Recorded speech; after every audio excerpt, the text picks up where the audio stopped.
Right guys, I thought I'd throw this quick video together. So some of you probably know I bought a few tools from Facebook Marketplace, car boots, a while back, and these were from a car boot.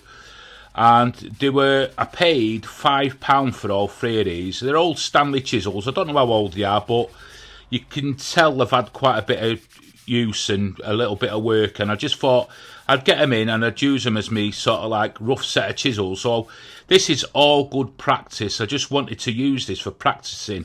I know I've been doing woodwork now for a bit, quite a while, but hand tools and sharpening chisels and stuff like that, it's another skill to be learnt. So here I'm just cleaning them all off, and even the sort of tops of them, I'm just getting all the sort of pitting off, all the like loose bits. There was bits of paint on there and all sorts, and I just thought I'd get them off.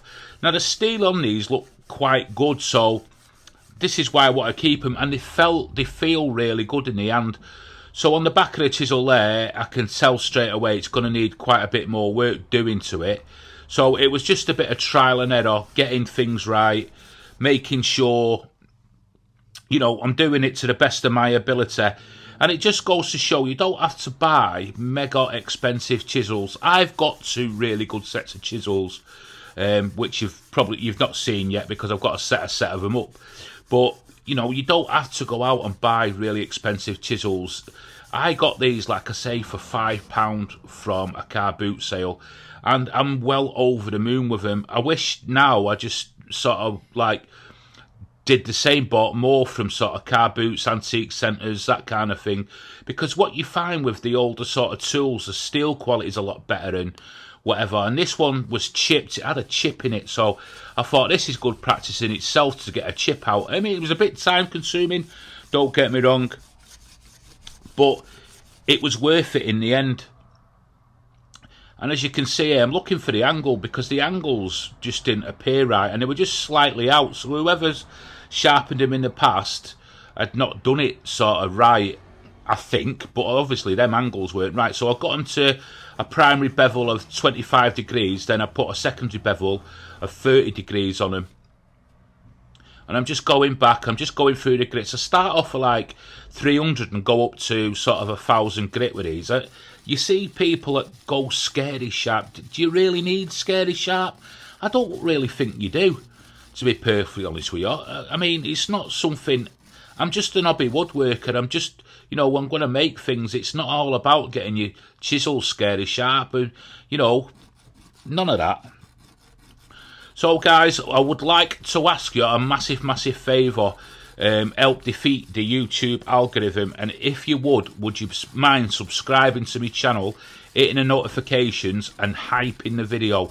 I need to get my videos out to more and more people, and this is all going to be woodworking from here from now on this channel. If you want the tool reviews, there I'm going to be on my other channel, which I'll leave links to below. So I'm just going in here, making sure everything's right, and what I'm doing as I'm practicing and learning, I'm going back on myself as well, because if something's not right, I'm thinking it's right, and I'm learning as I'm going now. You see loads of people, I mean, I fell into the same trap, and you watch them on YouTube, and there's a million ways how to sharpen chisels. What my advice would be is just find a way that suits you and just sharpen, and if it's sharp and it's sharp enough, that's good, and if it's good enough for you, it's good enough for everybody. So I'm just going in there and I'm just putting micro bevels on there, just finding the burr, and then I'm lapping them. I think that's the term, lapping them.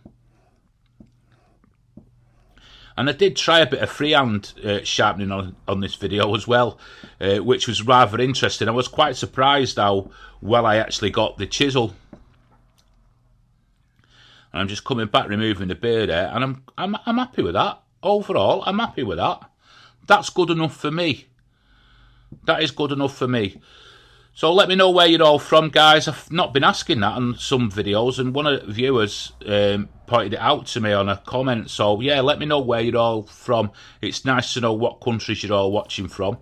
And here I'm just putting a bit of like lubricant on, just to sort of protect the steel a little bit. I don't know if this is the right thing, but I've spent time cleaning them off. You're right, I'm going to protect them.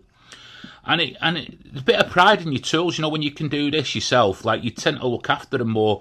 These chisels, even though they're going to be sort of like rough set, if that makes sense, I will look after them. And this is a 6mm one here. I might pick a few more up if I go around Car Boots or the Antique Centre or something like that, just to have a good set of sort of old chisels. And you will see me setting up my Japanese chisels and my other set I've got, which are good sets. And that there has come out really nice, that chisel. And that was the one with a chip in it. And as you can see there, it's gone. So here it is, finished. And guys, thanks for watching. You've all been amazing. I know it's a short video, but I'm on with my build video, and that should be out sometime this week. Look at that. Hot knife through butter. There's something quite therapeutic about that, don't you think? Could do that all day.